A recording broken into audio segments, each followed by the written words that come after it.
Handcuffs and Sage may not be appropriate for all listeners. Listener discretion is advised.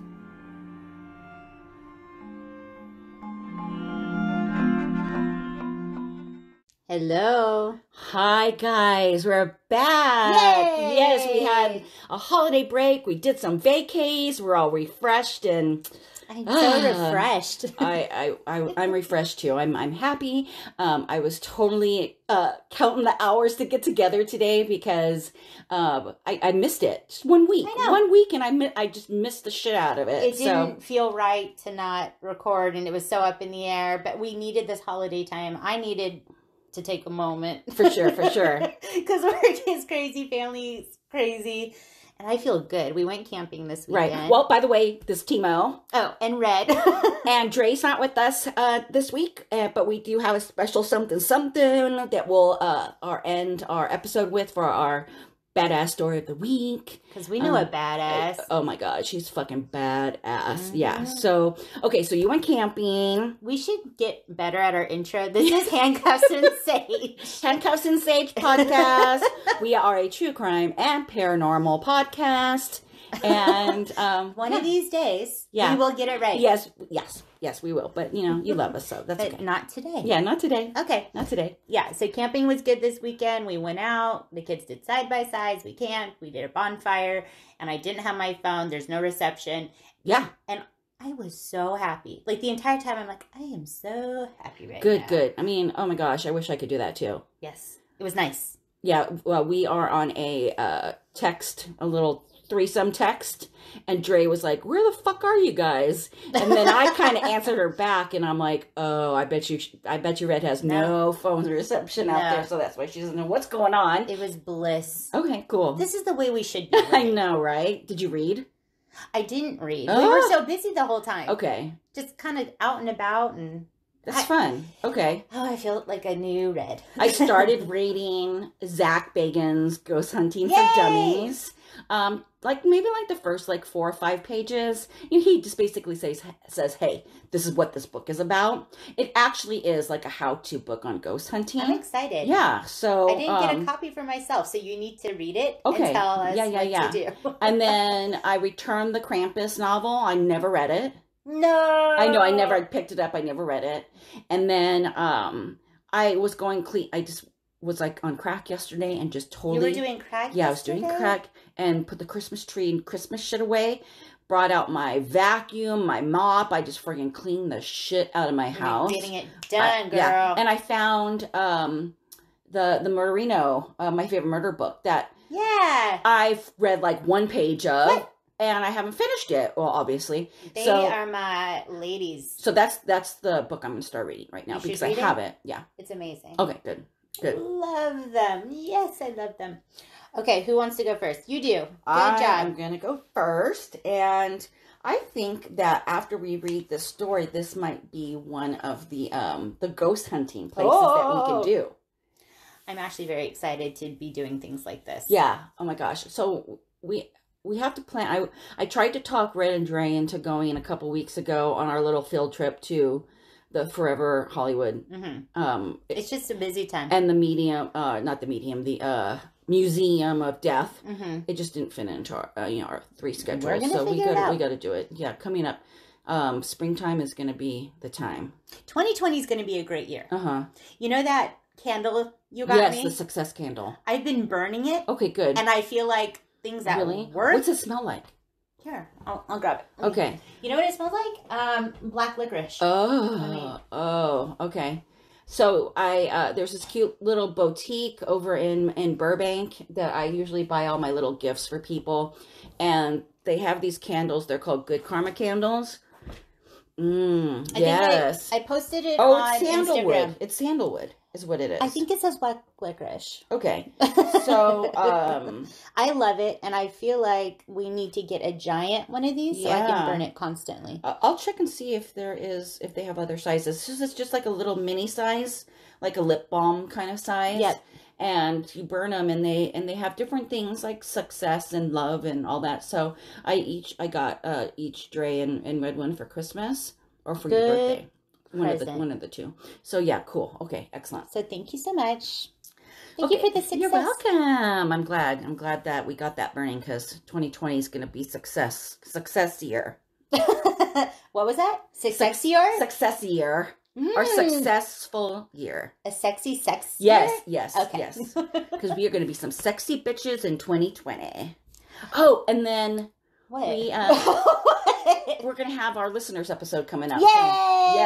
Yes. So people are actually yes, we listening. got some. Yeah. Woo! So I just got to get all those in one place, and then we can read those on air. So stand by for excited. that. Yeah, my girl Heather, she's been mentioned a couple times. Mhm. Her husband has a really cool short little paranormal story, which is That's awesome. very nice. And then and then we have some other ones too, which will be I'm fun. so excited. And then Louise, our mutual friend Louise, I think her name is. Yes. She has one that she wants to tell us. Okay. Well, Yeah. she better come over and tell it to us. Okay, cool. Yeah. Okay.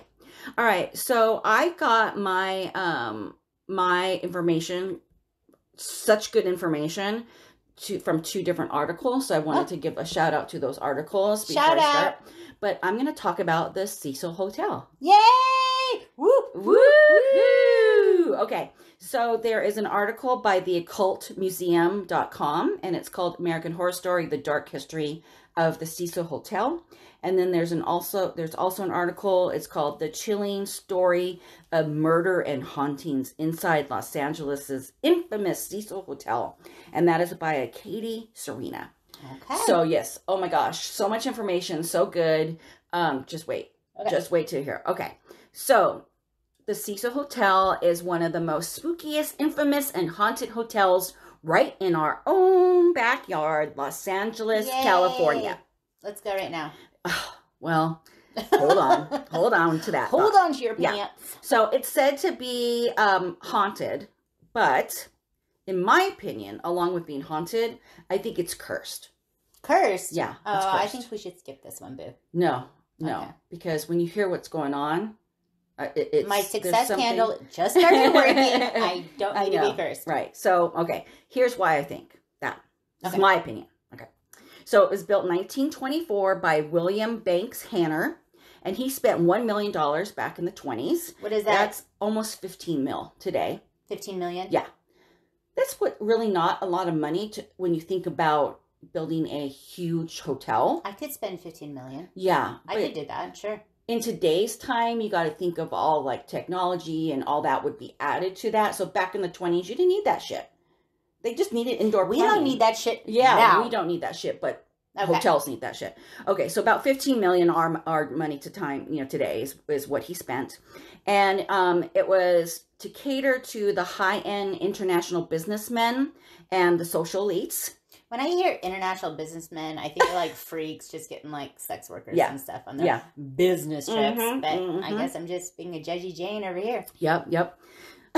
So there's 19 floors, there's 600 rooms, and he built it in the Art Deco architecture type. Beautiful. Really, really pretty. This is so Art Deco. Yes, for sure. I say that constantly. Oh, it's so pretty. It was the lobby was made of marble. It had stained glass windows. There were statues everywhere, palm trees, and it had an opulent staircase. Opulent staircase. And then it finally opened its doors in 1927. Is there like a ghost wearing a white dress that comes down the opulent No, staircase? not in this story. I'm shocked. I know, right? I'm shocked to hear this. And I'll get on that part of it, but this is why. Well, you'll just get it. This is why I think it's cursed. So you'll just buckle up and listen to it. Okay. Buckle up. But then in just 2 years' time, after it opened its doors, guess what happened? The Great Depression. What a bummer, I know. man. I know. Thanks a Sucked. lot, Great Depression. Right. So when the Great Depression happened, it turned the whole neighborhood into the city's most impoverished area with high crime and homelessness. God, that's And sad. then in the 1950s, it became known as Skid Row. So let me tell you a little side Okay. note here. I Okay. know that my grandparents were young when the Great Depression happened. Uh-huh. And because of everything they went through, I know as a kid, my grandma always made sure we had new shoes. It was so Aw, important for her uh-huh. that we always had shoes because they didn't have these Right. things during the Great Depression. Right. And, you know, it's just a grandma's love, just thinking about how that was always so important to her that we had those things. Yeah, it's so weird too that you said that, because I was looking at some like old vintage pictures of the 50s and of the Cecil Hotel in the background, and people just like, you know, the cable car went down that street, yeah. and people are walking and whatever, and there was like 2 or 3 like shoe repair shops. You don't see that anymore, because back in the No. day, if something was happened to your shoe, you fixed your shoes. That's right. You didn't go out and just buy new shoes. You had one pair of shoes, That's it. and if something happened, you fixed them. It was just so much cheaper to fix. Now today, I mean, there's If a you- shoe repair shop near us, Uh-huh. but I'm pretty sure it's a drug front. I don't Oh, think it's really? actually like there is shoe one repairing. in the Burbank Mall, Uh-huh. but I'm sure it freaking costs so much money to repair something, because how could you stay in business by not charging them? Drug front. Ugh. I actually have no idea if it's a drug. I'm sure they do an amazing job repairing shoes all day, every Yeah, day. because I have a handbag that I really love, and it's not anything special. It's not a name brand or anything, but one of the handles, like around the little round metal thingy, buckle thingy, is like the leather's ripped, Yeah. or the pleather is ripped. Mm-hmm. So I was like thinking about stopping there to see if he could fix it and see. You but can't he fix might, it. You're so good with things like that. Yeah, but No? Not so much. I don't want to sew leather. It hurts. Oh my god! You have to have like a uppity really sharp, bitch. needle, and yeah. All right, so we're gonna pass on that. Sure. Okay, so in the 50s, it became known as Skid Row, and then the Cecil became a place for low budget living. So I should have maybe looked into No, that. like no. You didn't fit into this crowd. Rent is killing me, dude. I hate paying rent so much. I know. I hate it. It's California's rent, man. Yeah. I don't like it. All right. So the Cecil's reputation turned from a place of beauty and wonder into a place where junkies, prostitutes, runaways, and criminals would stay and hang out. Sounds like a party. Yes. Cecil, this is not your gang. This is not your place. And then that's when all the crazy shit got stirred up. I love crazy shit that gets stirred up. Right. Okay. So the Cecil became known as the place to go to commit suicide. No. Yes, How I did know. that This happen? is not your favorite subject, and just No, wait. whose favorite subject is suicide? Well, you hate it. That's what I I meant. Your non-favorite subject. Oh, Yes. I get very emotional. Yes. So I guess I'm gonna cry now. buckle up, because I got a list for you. No. So, just in the 30s alone, there were 6 reported suicides. People ingested poison, shot themselves, cut their throats, and jumped out the windows. Why though? Why? Well, some of them left notes, some of them didn't. So here's the list, okay? Well, why did they choose that hotel to do it? Because it's cursed? Maybe.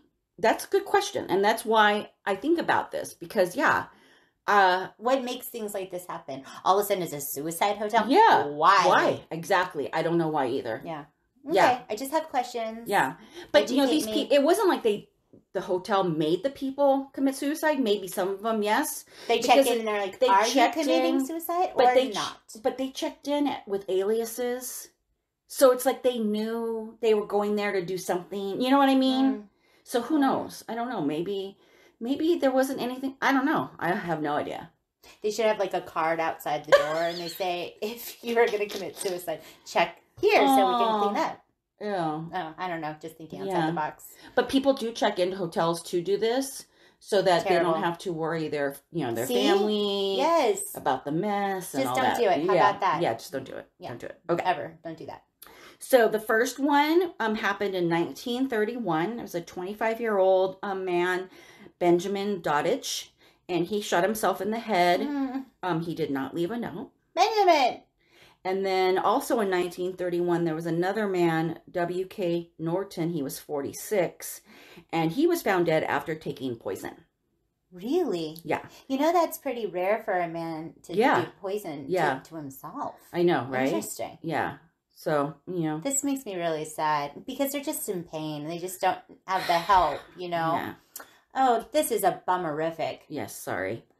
Okay, so then in 1934, a 53-year-old Army sergeant Louis D. Borden, slashed his throat with a razor. Why? And he did leave a note, and he said that I guess he was very ill. And I don't think he wanted to go through that, so he ended up killing himself. Sweetness. And then in 1937, Grace E. Magro fell from the 9th floor window. Telephone wires broke her fall, and they wrapped around her, and then she landed. No. She didn't die from the fall, but she died later in the hospital. Did she fall or did she jump? Well, it's not known if it was an accident or suicide, and it's still undetermined. So, yeah, we don't know what happened with that one. Poor thing. Yeah. And then in 1938, 35-year-old Roy Thompson, a Marine, jumped from the hotel and was found on the skylight of the building next door. What? Yeah. It's a massive jump. Yeah. So, okay, so you got 2 military guys. You got some other, I don't know. This is making me sad. Yeah, sorry. And then another man, 1939, a 39-year-old, his name is Erwin C. Neblett. He died by taking poison. What? Yeah. And then in 1940, a 45-year-old teacher named Dorothy Seiger took poison. And they reported her, when they found her, it was reported that she was near death, but we don't know any further information. Is she actually succeeded what kind in of the suicide? poison? Does it say? Probably what if it was all this same poison? Probably cyanide caplets, maybe, or Interesting. just, yeah. Back in the 30s, I don't know what they had back then, but I think it was just probably like a ton of cocaine. It's probably really easy to get all the cocaine in the world. Oh, sure. Geez, yeah. Oh, I'm so jealous. Jeez. I had my Coke this morning. I feel amazing. Oh, God, yes. Okay, so here's my fucked up story number 1. On September 1944, 19-year-old Dorothy Jean Purcell and her boyfriend, 38-year-old Ben Levine, were staying at the hotel. Mm-hmm. She woke up in the middle of the night, severe stomach pains. He did it. So she didn't want to, wake him, so she went in the bathroom. And guess what happened? She gave birth to a baby boy and had no idea that she was fucking pregnant. No idea. This is the first, I didn't know I was pregnant. Yeah, first time. AMC or whatever the channel that has Honey, it's not gas. It's a boy. So she thought, okay, it's horrible. I'm sorry. So she thought the baby didn't survive. She thought it was dead. So she threw it out the window. Oh, I call so much bullshit on this story. She threw it out the fucking window and it landed on the roof of a neighboring building. What in the actual fuck are you talking about right now? Can you believe that? No. Oh, for sure she knew she was pregnant. For sure she didn't want to tell her boyfriend. She didn't want to lady up here. Right. And she tossed it out the window like a psychopath. Yes. Oh, if she was here, I'd bitch slap her good. So the baby was found. She was arrested, but she was found not guilty of murder by reason of insanity. And she had 3 different psychologists look at her, and she was really fucked up. Yeah. Fucked upness. So instead of going to jail, she went to a mental institution. I don't know what happened after that, but... Well, let's see if we can find her if she's still alive. Then this was in 19... What did you do? How old would she be? This was in 1914. Yeah, that's not going to happen right now. Yeah. Why? So, okay, so that was the fucked up story number 1. So a couple more suicides. In 1947, 35-year-old Robert Smith jumped from the 7th floor.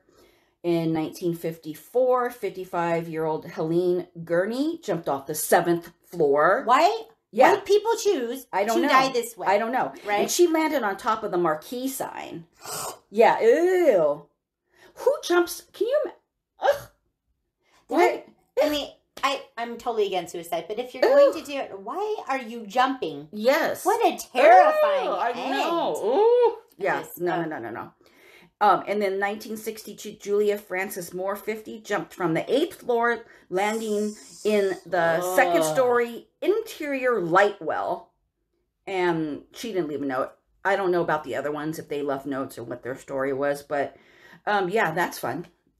I guess people could see her. I don't know. That's kind of It's gross. 100% not fun. Yeah, no. Okay. So, fucked up story number 2. Here we go. I don't know if I'm ready. Okay, go ahead. This is so fucked up, Red. Oh Just wait till you fucking hear this one. And I'm not even drinking. I have Red Bull, so I'm even more amped up and upset. Just wait till you hear this one. Oh, my God. Okay. So, in October of 1962, Pauline Otten was fighting with her estranged husband, Dewey. Dewey, yeah. Ooh, it's the 60s. Hey, Dewey. So, you know, everybody around knew that this couple was fighting because they were loud and obnoxious and whatever. He finally left. She sat down. She wrote herself a suicide note and then jumped from her 9th story window. Jumped, yes. So, in the meanwhile, Mr. George Gianni, 65 years old, was just walking down the street, minding his own business, and Pauline landed on him. No! Killing them both instantly. No! Shit. Are you fucking kidding me? What are the chances of that? You know, you think, okay, we're all going to die someday. You don't think somebody's going to fall on you from out of nowhere and then you die. Yeah. Terrible. So police thought that it was a double suicide. They thought they had both jumped together. But then they did some further, you know, looking into it. And they're like, this man was minding his own business. He had his shoes still on, which they said usually your shoes fall on impact or fall during the fall. Oh. And he still had his hands in his pocket, which... He was just having a stroke. Yeah, he was strolling through. Yes, can you believe that? This would happen to me. Oh, for my God. Did you hear what happened at Red? Somebody fell on her from the sky. Oh, I could have seen that happening. Oh, shit. I cannot believe that. So, yeah, so that's what happened to poor George. Dang. That's awful. Yeah, okay. In 1975... an unidentified 23-year-old woman jumped from the 12th floor. They don't know who she is? No. To this day, they still don't. Oh, no. She signed in as an Allison Lowell, and she was in room 327, but that's not her real name, and they don't know who she is. Isn't that sad? So they know, for sure, that's not her real name. Mm-hmm. I wonder why. I don't know. She just wanted to fall off the face of the earth, literally. Oh, my God. Okay. And then the most latest one was on June 13th, 2015. What? Yeah. A 28-year-old male's body was found outside the hotel. They thought he might have jumped, but it's still undetermined as today. So he could have been pushed? Pushed, or he could have just, something else could have happened to him. And, you know, there wasn't too much information about him. So, but that is recent. Most recent, yeah, for sure. Okay, so here's the murder story. 79-year-old Pigeon Goldie Osgood. She was a retired telephone operator. She was well known in the area. This was in the 60s. She was a well-known person in the area because she would feed the pigeons in the nearby Pershing Square. And then when I hear that, it reminds me of Mary Poppins. Yes. Yeah. So in 1964, her body was found dead in her hotel room. She'd been raped, stabbed, beaten, and strangled. A 79-year-old woman. Come on. Gross fucking pig. Oh, my God. The only thing that, her room was ransacked. The only thing that was really found was her favorite LA Dodgers hat and a bag of birdseed that was laying next to her body. My goodness. Yes. So, 29-year-old Jack B. Einlinger was later seen walking through Pershing Square covered in blood. He was arrested. He was charged with her murder, but later cleared of all charges. Oh, dear. So her murder is still unsolved. Oh, that's awful. I know, isn't that sad? This poor woman. I know. Oh, my heart. Yeah. Just found her Dodger hat and her bird scene. She's just being an old lady and all sweet and cute, and then all these terrible things happen to her. Yeah. Get out of here. And this was like a low-budget place, so it's like, why? Why would you do that to her? You know, it wasn't. I mean, she could have been like a secret millionaire and had money, but who knows? You know. I wish I could hug her and say, I'm sorry. And then the Black Dahlia, aka Elizabeth Short, they don't know, but they may think that she was either staying at the Cecil Hotel or she was a patron in the bar. She was a patron in the bar. A few days before. I learned all about her at CrimeCon. Oh, okay. They did the most amazing thing for her. Which CrimeCon? The last one. Okay.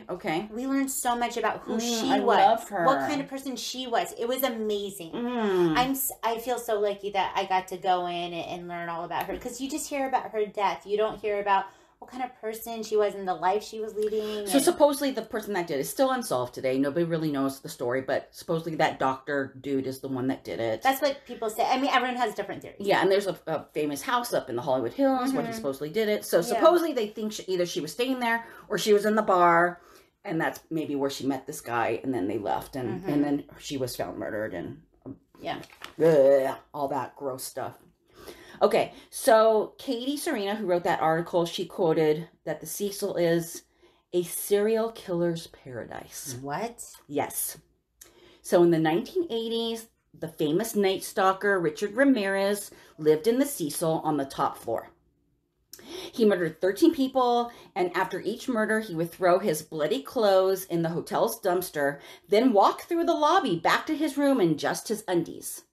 And nobody said, sir? No. Sir, where are your bloody clothes, right. sir? So journalist Josh Dean, he wrote, none of which would have raised an eyebrow since the Cecil in the 80s was total chaos. So seen some walk through the hotel in their underwear, no big deal, whatever. Even probably seen him in bloody clothes, they wouldn't give a fuck. They're probably like, whatever. Is this the hotel from American Horror Story? Yes. Yes. That's yes. what I thought. Excellent, excellent. Okay, so meaning that there were so many junkies, and you know they found dead bodies all the time near the hotel. So we had bloody clothes found in a trash can, whatever, no big deal. And then in 1991, Austrian serial killer Jack Unterweger. Nailed it. Yeah, Unterweger. He lived in the hotel, and he was currently working as a crime journalist for an Austrian magazine. Okay. Which, this guy was smart, because he got to go on a lot of ride-alongs with LAPD. Oh, wow. And they pointed out where all the prostitutes, and that was his MO. He would kill prostitutes and strangle them with their own bras. That was his MO. And he knew exactly where to find them because he went along with all the cops and they showed him exactly where they hung out. Jeez. So 3 were found murdered in Los Angeles during the time that he was here. Austrian police kind of like studied it, and they're like, wait a minute, this sounds very familiar. It was a very special way he did this. He did it the same way every single time. Sure. So he fled to Miami, and he was later caught in February of 1992, sent back to Austria, where he's still serving life in prison. Oh, good. Okay. So it's rumored that he chose to live at the Cecil because of Richard Ramirez. And he even claimed that he had been dating the Cecil's receptionist there. Could you imagine? He's a nice guy. Oh, God. He's just special. She dodged a bullet, man. Dang. He's best friends with the cops. Oh, God, yeah. Okay, so here's the sad story. In 2013, 21-year-old Canadian student and tourist Elisa Lam. Yes. She was reported missing on January 31st, 2013. I'm not going to get too much into this. Have you seen the I've video? seen everything. Her body was found on February 19th, 2013 on the roof of the Cecil in one of the water tanks. If you guys don't know the story, there's many things that, that goes on, and many things that you can read about this. It's just horrifying. So Lisa Lam is a really interesting story, and I've seen the video, and you said you've seen the video. And this is one of the stories where I think about, like, it just comes to my mind, and I think about how she was in the hallway and then in the elevator, and then what actually happened to her, and was she just having like a breakdown out of so much theories, so many theories about what happened. Supposedly she was bipolar, she was off her meds. That was one theory, whatever. So the creepy thing is, 5 days before her body was found, the police released the elevator, the infamous elevator video, which is so freaking weirdo crazy. Oh, God. So she looks like she's looking at somebody. Yeah, somebody's following her. And then she does this weird thing with her hands, and it's almost like supernaturally looking, like weird, like alien-like. Yeah, so crazy. Very odd. So nobody knows what the fuck happened to her, which is so sad. Okay, so there's so many theories. Like I said, I'm going to tell you the paranormal theory.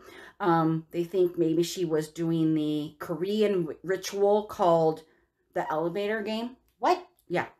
I've never heard of this. If you play it correctly, you can enter another dimension. No, you can't. But if you do it wrong, I would do it wrong. Bad things happen. Of course, sure. Okay. So this is how you play it. Do not play this, you guys. Go on YouTube and watch other people do it, because it's freaking crazy. It's on YouTube? Yes. Oh my God. Okay, so requirements. You need a building with an elevator at least 10 stories high. You need to go. This is awful. You need to go into the elevator alone. So do it at night, 2 in the morning, where there's nobody around. Or don't do it. Don't do it at all. Yeah. Get on the elevator and push the button to the first floor. Once you get to the, oh no, you're on the first floor. Sorry. You get into the elevator on the first floor. You must be on the first floor. Get into the elevator, press the button for the 4th floor. When you get to the 4th floor, press the button for the 2nd floor. When you get to the 2nd floor, push the button to the 6th floor. When you get to the 6th floor, push the button to the 2nd floor. Why is this happening? Then from the 2nd floor, you go to the 10th floor. From the 10th floor, you go to the 5th floor. This is why you need to play this exactly this way or bad things will happen to you. It's making me like physically ill thinking about the up and down. I would immediately quit. Right. So when you get to the 5th floor, the doors will open. A woman will get on with you. Sure. Ignore her. Don't look at her. Don't acknowledge her because she's bad. She's bad. No, I just do that to anyone that gets in the elevator. You're not here. I'm not here. We're not going to talk. Then you press the button for the 1st floor. If it worked, you will not go to the 1st floor. It'll take you up to the 10th floor. If that happens, yay, success. The doors open. You're in another dimension. So you have 2 choices. You can either get off or stay on. If you get out, the woman will talk to you. She'll ask you what floor you're going to. Still ignore her, don't acknowledge her, and don't look at her eyes. You'll know that you're in another dimension because you'll be all alone. There's nobody else in the world around you. And you're in the same building that you were in, but you're in a different dimension. And then off into the distance, there'll be no lights. And off to the distance, if you look out a window, you'll see a red cross. What? Off into the distance. I'm just telling you what this is. And then no electronics works. Your cell phones won't work. Your cameras won't work. Nothing will work. If you decide to stay in the elevator, press 1 again. If it doesn't work, keep on pressing 1. Keep on pressing 1. And when you get to the 1st floor, don't look back. Run like hell. And you're safe. And pee your pants. Yes. Okay. But if you get off and you're done doing your whatever, you need to go back on and start the ritual all over again. But remember, you need to start on the 1st floor. So what you need to do is you need to take the stairs all the way down from the 10th floor to the 1st floor. Make me take those stairs. But you're going down, so it shouldn't be that bad. It still is. It's awful. And then do the ritual again, and hopefully you'll make it back safe. You may get sick, you may get lost, you may get scared, but you just need to stay strong and do it, or you'll be lost forever. Would you do this? No, okay. I would not. This is fucking crazy. God. But they think maybe Lisa Lam was like doing this thing, that maybe this is really? the freaking thing. Yeah, maybe. I don't know. Who figured it out? I don't know. Come on, give me a break. It's just urban legends and stuff and whatever. Fine, it's good times. Good times. Okay, so in 2011, the Cecil rebranded itself as the Stay on Main. Just like we ran. Right. And so it's a hotel and hostel. And then several years later, New York City developers signed a 99-year lease and renovated it to an upscale boutique hotel. So here are the hauntings. Not too much to find out there. With all the suicides, there's probably major residual pain, hauntings, and maybe some stuck souls that are still in the hotel. So people have seen apparitions, strange and unexpected noises have been heard, people have been touched, and there's tons of cold spots everywhere. And then the most recent ghost sighting was in 2014. A boy from Riverside, his name is Costin Alderte. He was just on the street and he looked up and he saw this weird thing in the window and he's like, hey, to his friend, like, look up there. And they took a picture of it and it looks like a friggin' person, like, hanging out the window to jump. Yeah. And the poor little kid says it still gives him nightmares and it creeps him out to this day, just to talk about. Oh, sweetness. And then lastly, due to its dark past, the 2015 season of American Horror Story was loosely based after the Cecil Hotel. Yes. And then, so Stay on Main is closed currently. They're doing major renovations. It's being redeveloped into a mix of hotel rooms and residential units. So we can't go there now because it's closed. But did they say when it was going to be reopened? They didn't say. There's nothing yet. So I wanted to call and see if I could call and see if there's like a recording or something. The number's not even listed. Oh, really? Yeah. I love that season of American Horror Story. It too. Lady Gaga. Yeah, she did Perfect. And she was a vampire on top of it. So come on. Yeah. Good job. I'm proud of you. Yay! Yay! Okay, Red, what do you got for me? excited. Yes. Okay, so I, of course, play Forensic Files on Netflix at night. Like, I go to sleep to it because I'm a psychopath. I force my husband to listen to it, too. He hates it. It, like, stresses him out. So you guys, like, do you eventually, like, wake up and shut it off? Yeah. Okay. Yeah. Have you ever had dreams? What did it kind of like... No, it affects me in no way. Nice.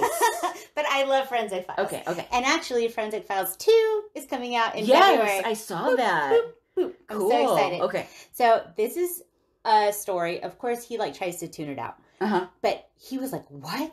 Really? What? Like, he was all into it. And we got talking about it. And we were figuring out, like, who did what. And, So you can find this one on the Netflix, right? Yes. Okay, good. All right. I'm Forensic Files. It's called Something Fishy. Okay. Isn't that a fun title? Yes. I can't wait. So I'm very excited. I'm gonna watch it tonight. Crazy. Okay, cool. Okay, so I got my information from Murderpedia. Yes. Such a great thing. Thank you, Murderpedia. And Forensic Files. Okay, buckle up. Okay. Here we go. Oh my God. Okay. Let me have some Red Bull. Okay. Come on. Chill out. I wish I had Red Bull right now. Do you want to share? No. Okay. I'll be up all night long. I have a small problem with Red Bull. Okay. Stella Nichol was born Stella Maudine Stevenson in Colton, Oregon, to Alva Georgia Joe. I love that. Yeah. Joe.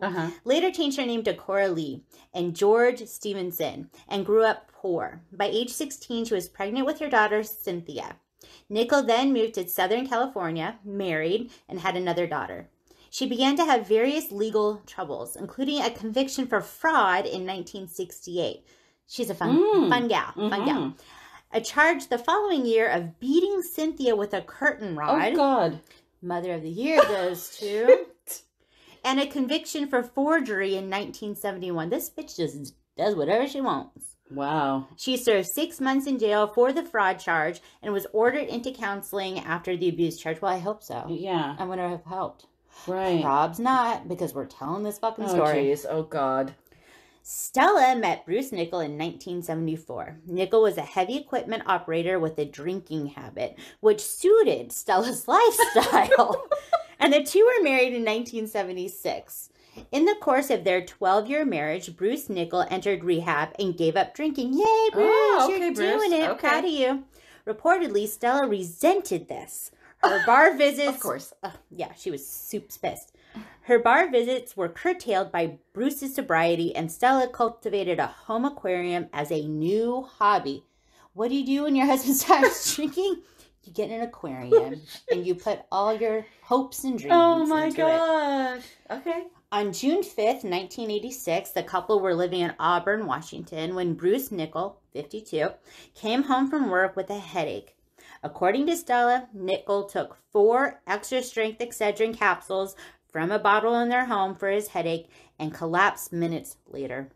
Nichol died shortly thereafter at Harborview Medical Center, where treatment had failed to revive him. His death was initially ruled to be by natural causes, with attending physicians citing emphysema. So, poor guy, he had a headache, he took some Excedrin, he died, and she's like, oh my God, this is crazy, right? I feel bad for Bruce. He was really pulling it together. Yeah. He quit drinking. Well, if it was emphysema, then he gave up the drinking, but the cigarettes got him. It got him. It got him. All right, well, we'll see about that. Okay. A second death, less than a week later, forced authorities to reconsider the cause of Nichol's death. On June 11th, Susan Snow, a 40-year-old Auburn bank manager. Is it Auburn? Am I saying it? I think so. Yeah. Okay. Thanks. Yeah.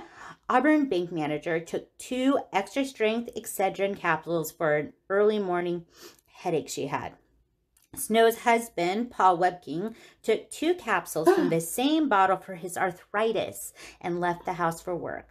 At 6:30 a.m., the Snow's 15-year-old daughter found Susan Snow collapsed on the floor of her bathroom, unresponsive and with a faint pulse. How terrifying is that? Paramedics were called and transported Snow to Harborview Medical Center, where she died later the same day without regaining consciousness. And so on Forensic Files, they had the daughter, and she was just Really? so no. sad. Susan Snow sounds like a lovely woman. Like the family just loved her. Oh. Really sad. During an autopsy on Susan Snow, Assistant Medical Examiner Janet Miller detected the scent of bitter almonds, an odor distinctive to cyanide. Oh, fuck. Have you ever heard that? That it smells like bitter almonds? I probably have heard about it. So I already knew that. You're like, cyanide, bitches. I already knew that. Yep. Tell me something I don't know, Forensic Files. Tests verified that Snow had died of acute cyanide poisoning. Investigators examined the contents of the Snow Webking household and discovered the source of the cyanide, the bottle of extra-strength Excedrin capsules that both Snow and Webking had used the morning of Snow's death. 3 capsules out of those that remained in the 60-capsule bottle were found to be laced with cyanide in toxic quantities. So awful. Nothing happened to the husband that took it too? Oh, okay. Damn! Okay, I'm getting all excited. Okay. Did you have Red Bull? Okay. A murder by cyanide was sensational news in Washington when another tainted bottle from the same lot was found in a grocery store in nearby Kent, Washington. The manufacturers of Excedrin, Bristol-Myers, responded to the discovery with a heavily publicized recall of all extra-strength Excedrin products in Seattle, Washington area. And a group of drug companies came together to offer a $300,000 reward for the capture of the person responsible. That's crazy. Dang. I would just be throwing everyone under the bus for that one. Oh my I think everyone I know might have done this. Oh, God. No, I wouldn't do that. Like, bye. That's kind of fucked up that you would do that. In response to the publicity, look at me getting that word right. Stella Nickell came forward on June 19th. She told police that her husband had recently died after taking pills from a 40-capsule bottle of extra-strength Excedrin with the same lot number as the one that had killed Susan Snow. Tests by the FDA confirmed the presence of cyanide in Bruce Nichols' remains, and in 2 Excedrin bottles Stella Nickell had turned over to the police. Huh. Okay. Initial suspicions were directed at the manufacturers of the Excedrin capsules. Both Paul Webking and Stella Nickell filed wrongful death lawsuits against Bristol-Myers and the FDA-inspected Morrisville, North Carolina plant where extra-strength Excedrin lot 5H102 had been packaged, but found no traces of cyanide to explain its presence in the Washington bottles. Okay, so it didn't happen at the plant. Okay. Where it happened. Okay. On June 18th, Bristol-Myers recalled all Excedrin capsules in the United States. Okay. Pulling them from store shelves. I used to work in a grocery store in the middle of the night, and I've had to pull a lot of shit off. It's a pain in the ass. I'm glad I'm not doing that shit anymore. That was awful. Okay. And warning consumers to not use any of them that they had already bought. Okay. Don't you fucking use Right. it. You have a headache, you're going to have to power through this shit.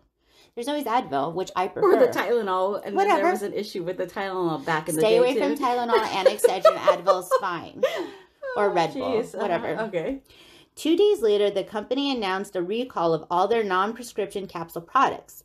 On June 24th, a cyanide-contaminated bottle of extra-strength Anacin 3 was found at the same store where Susan Snow had bought her contaminated Excedrin. On June 27th, Washington State put into effect a 90-day ban on the sale of non-prescription medications in capsules. That's crazy, man. Yeah. That's crazy. And this is all in the 60s still, right? No. No. She was born in the 60s. Are you drinking? What's in that goddamn LaCroix can? When is this? What year is this happening? Okay, so they got married in 74 and they were together for 12 years. Oh, okay. So we're doing math now. Okay, so in the 80s. Okay. Examination. Sweet baby Jesus. Shit. I think there's something wrong with this. All right. I'm with it. I got it. We're going. You with it? Yeah, okay. I'm with it. Okay. Sorry. Examination of the contaminated bottles by the FBI crime lab found that in addition to the containing cyanide powder, the poison capsules also contained flecks of an unknown green substance. Huh? Further tests showed that the substance was an algicide used in home aquariums. No sold shit. under the brand name Algae Destroyer. Dun, dun, dun. Oh. It's all coming together. It's all coming together. Okay. With contamination of the Excedrin at the source having been ruled out, investigators began to focus their investigation on the end users of the product. The FBI began an investigation into possible product tampering, having been the source of the poison. At the time, Excedrin was packaged in plastic bottles with the mouth of the bottle sealed with foil and the lid secured to the bottle with plastic wrap. Both Paul Webking and Stella Nickell were asked to take polygraph examinations. Webking did so, though he complained in subsequent press about his treatment by the FBI. Well, you're the husband. Your wife died. We always look at the husband. Right. Okay. Nickell declined to take the polygraph exam through the lawyer representing her in the wrongful death suit she had filed, who told reporters that she was too shaken up to be subjected to the examination. Really? Right. Really, Stella? Investigators' suspicions began to turn to Stella Nickell when they discovered that she claimed that the 2 contaminated Excedrin bottles that she had turned over to the police had been purchased at different times and different locations. Okay. Really, she bought them at 2 different stores at 2 different times. They just happened to both have this poison. Stella, God damn it. A total of 5 bottles had been found to be contaminated in the entire country. It was regarded as suspicious that Nickell would have happened to acquire 2 of them purely by chance. Dang. With the focus turned to Stella Nickell, detectives uncovered more circumstantial evidence pointing to her as the culprit. Nickell had taken out a total of about $76,000 in insurance coverage on her husband's life. Sure, why not? That's not odd. Right. With an additional payout of $100,000 if his death was accidental. Yes. Well, looky here. She was also known to have, even before Susan Snow's death, repeatedly disputed doctors' rulings that her husband had died of natural causes. She's like, it's not natural. It's not natural. Further FBI investigations showed that Bruce Nichols' purported signatures on at least 2 of the insurance policies in his name had been forged. I wonder if... Oh, that's right. She is a forger. Okay. That's right. She's been in trouble for being a forger. Okay. Investigators were also able to verify that Nickell had purchased Algae Destroyer from a local fish store. It was speculated that the algicide had become mixed with the cyanide when Nickell used the same container to crush both substances without washing it in between uses. That is rude and gross, Stella. Okay. I wonder if she poisoned her fish too. There's dead fish here. There's a dead husband over here. I know who did it. Nickell finally consented to a polygraph examination in November 1986. She failed it. What? I'm shocked. And investigators narrowed their focus to her even further. However, concrete evidence proving that Nickell had ever purchased or used cyanide was lacking. And despite their relative certainty that Stella Nickell had orchestrated the poisoning as either an elaborate cover-up or an insurance-motivated murder for her husband, or as a desperate attempt to force her husband's death to be ruled an accident to increase her insurance payout, they were unable to build a strong enough case to support an arrest. Wow. How frustrating is that? But they were showing how this was all coming together, and I have to say, these investigators were badasses. They went to like 52 different stores to find this certain algicide to like put it together, like who bought that algicide. And that's so common where there's so many different ones that they could have pinpointed. Oh, okay. They found the one. They went to all these stores to find the one that had been mixed in. I just think that's amazing. Cool. I bow down. In January 1987, Stella Nickell's adult daughter, Cynthia Hamilton, approached police with information. This is the daughter that she had beaten, and she had to go and get help for that. Okay. Nickel had spoken to her daughter repeatedly about wanting her husband dead.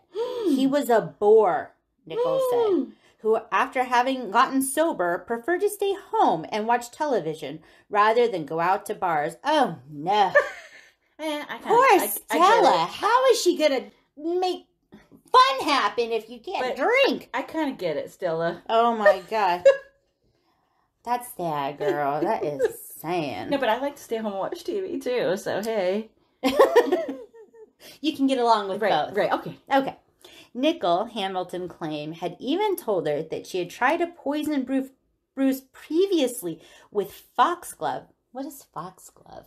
Foxglove. Okay. Dre? She's not here to look it up, so maybe later. It's an herb, probably. When that failed, she had begun library research into other methods and hit upon cyanide. Cynthia also claimed that Nickel had spoken to her about what the other two of them could do with the insurance money if Bruce Nickel was dead. Oh, it's terrible. Oh, man. Oh, it's just terrible. Records from the Auburn Public Library were then subpoenaed, showed that Nickel had checked them out, numerous books about poisons, including human poisonings from native and cultivated plants and deadly harvests. Okay, so foxglove is some type of herb or plant. Yeah. Yeah, okay. The former was marked as overdue in library, but don't you take them back. Oh, shit. You take that shit back. They're going to catch you, boo. They're going to catch you. Oh, my God. She's a wreck. It was overdue, indicating that Nickel had borrowed but never returned it, because she does what she wants. The FBI identified Nickel's fingerprints on cyanide-related pages of a number of the work she had checked out from the library in this period. See how they're putting all the pieces together? I love it. Oh, my gosh. By the summer of 1987, even Nickel's attorneys acknowledged that she was the prime suspect in the case. Okay. All right. On December 9th, 1987, Stella Nickel was indicted by a federal grand jury on 5 counts of product tampering, including 2 which resulted in the deaths of Susan Snow and Bruce Nickel, and arrested the same day. Woo! She went on trial in April 1988, 80s, okay, and was found guilty on all charges. Dang. Yeah. Okay. She was found guilty on May 9th after 5 days of jury deliberation. 5 days. 5 days. You know what they were doing? Just ordering food each day. They're like, you know what? One more lunch. That's right. We don't need to go back to work yet. Yep. She guilty. Despite Nickel's legal team's claims of jury tampering and judicial misconduct having occurred, a motion for a mistrial was denied, and Nickel was sentenced to 2 90-year terms for the charges relating to the deaths of Snow and Bruce Nickel. Wow. And 3 10-year terms for the other product tampering charges. Wow. All sentences were to run concurrently, and the judge ordered Nickel to pay a small fine and forfeit her remaining assets to the families of her victims. Nickel will be eligible for parole in 2018. She will be 73 years old. Wow. That's crazy. This bitch is crazy. I wonder if she got denied or what happened. I'm trying to find out right now. I don't know. Dre? Dre. God damn it. Dre's still gone. Yeah. We'll look into this. I'll let you know.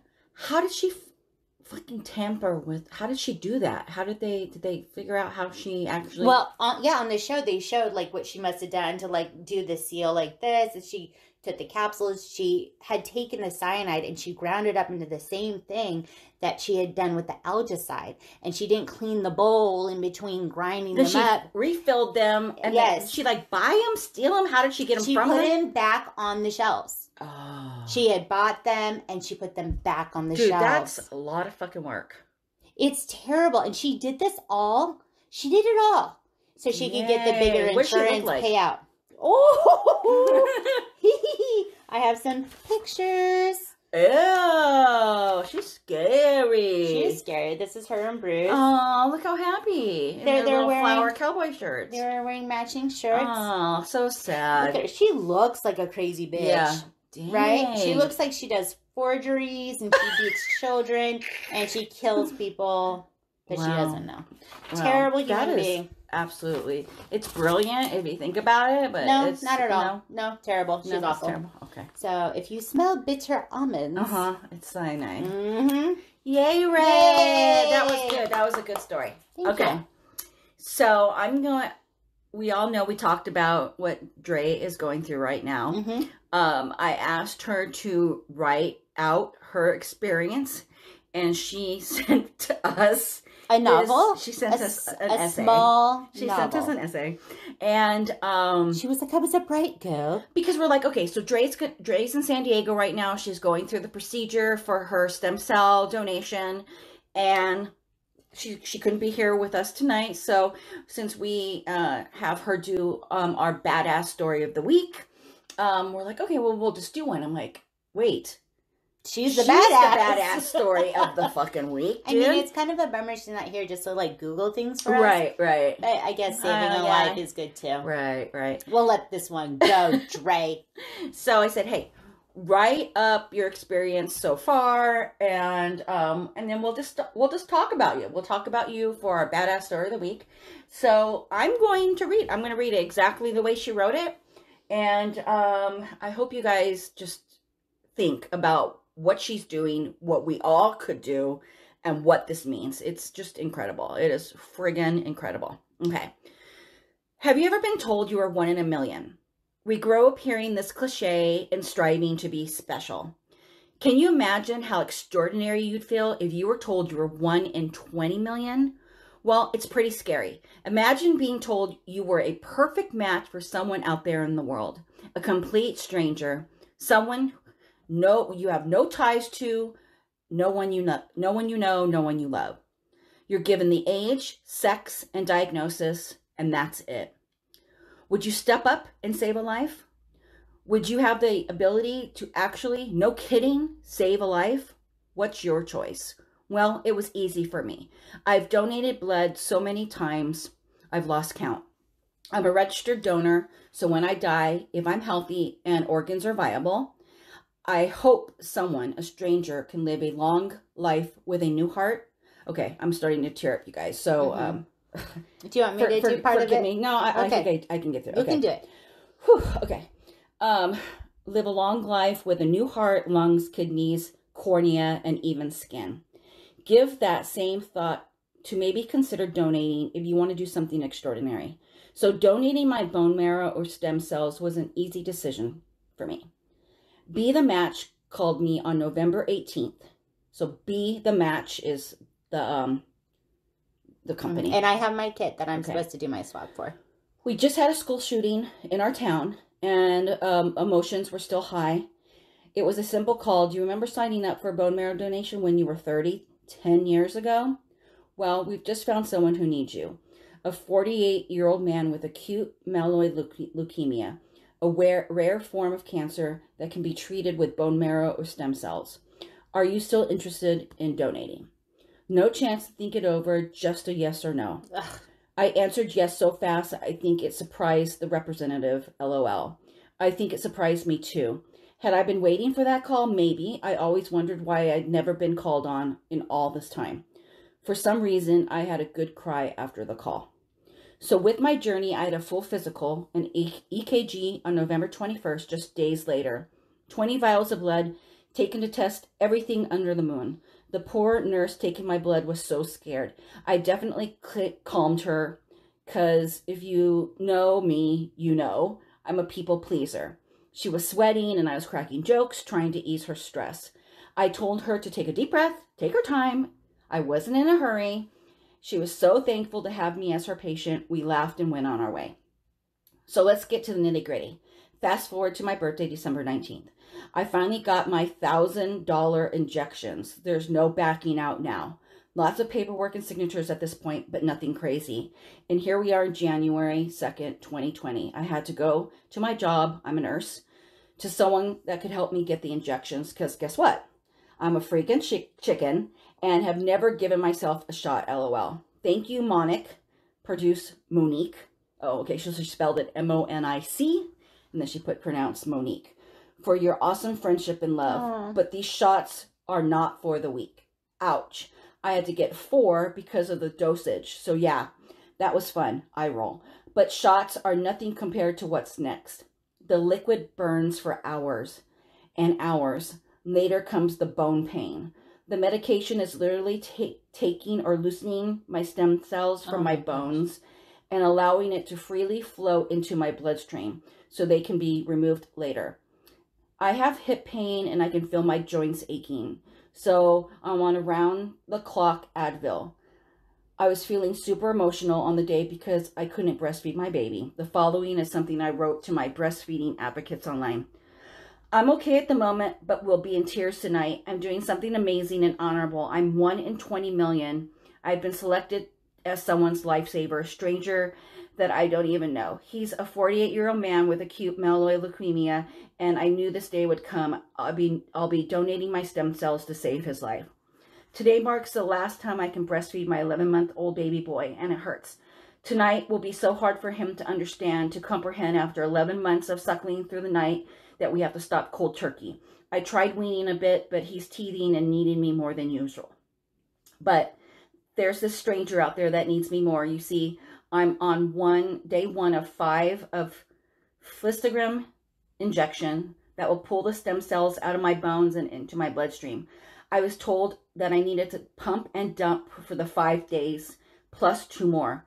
I don't know how he or I will get through this week. I almost feel like I need to nurse him as much as he needs to feed. No biggie, because let's be real, someone out there will die without me going through this minor inconvenience. Day 2 of injections, still too chicken to do it by myself, so thank you, Dora. I love you, girl. Overall, the pain is just an overall achy feeling like you're about to get the flu. And day 3 is here, just like that. I had to work up the nerve. I'm a nurse, so this should go easy, right? Laughing my ass off, LMAO. Well, let's just say I got through it. We're on our way to San Diego now as I write this. The whole family is coming. We'll enjoy the beauty of the city before I go in for the blood donation on Monday.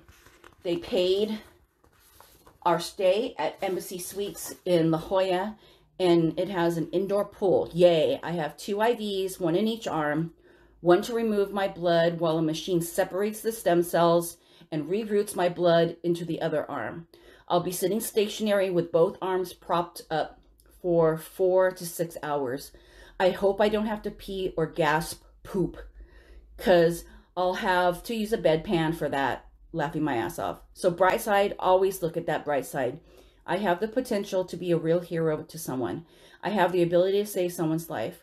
The reality of that is surreal to me. Little Ole, crazy, sometimes lazy me, but, little old crazy, sometimes lazy me. But guess what? It could happen to you, and it would be so worth it. It's so easy.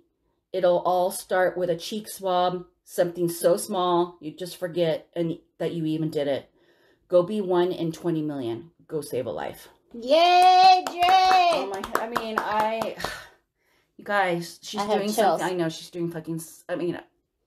I was not expecting her to write this. When I read it, I was. She's like, "Is this good? Is it too long?" I'm like, "Girl, I'm fucking crying." Yes, she's amazing. Oh my God. And I'm really happy for this guy that he was able to get the match. I have the kit. I think everyone should get the kit. Go to bethematch.com. Right. Because people need you. I have people in my life that, have cancer, dealing with cancer, and to know that there could be somebody that could help them with that is just do it. Yeah. Just do it. I think she's amazing. Yeah. I know this has been a journey for her, but she is a badass, and not just this week. She's a badass always. Right. She's a hardworking mom. Yeah. She's a nurse. She gives till it hurts, and I bow down. Yeah. She's amazing. Good job, Dre. We love you, Dre. Yes, we love you, Dre. You're doing it. You're doing it. All right, you guys. Thank you so much. Check us out on social media. Send us your true crime, your paranormal stories. We'll add them to our up and coming episode of our listener stories at handcuffsandsage@gmail.com. You can find us at Handcuffs and Sage on Facebook, Twitter, Instagram, and give us a shout out on iTunes and rate us and leave us a little comment. We'll love you forever. And check out Patreon. Yes, we need equipment. Yes, Please help us. Yes, help us out. Help Become us. a Patreon, and we'll send you some nice little goodies. Okay. And just like we always do a sign off. Right. And I feel like we should maybe do a little something for Dre. Yeah. Okay. What do you want to do? You the badass. Okay. Ready? All right. 1, 2, 3. You're the badass, Dre girlfriend. We love you. Mwah. We love you guys. Goodbye.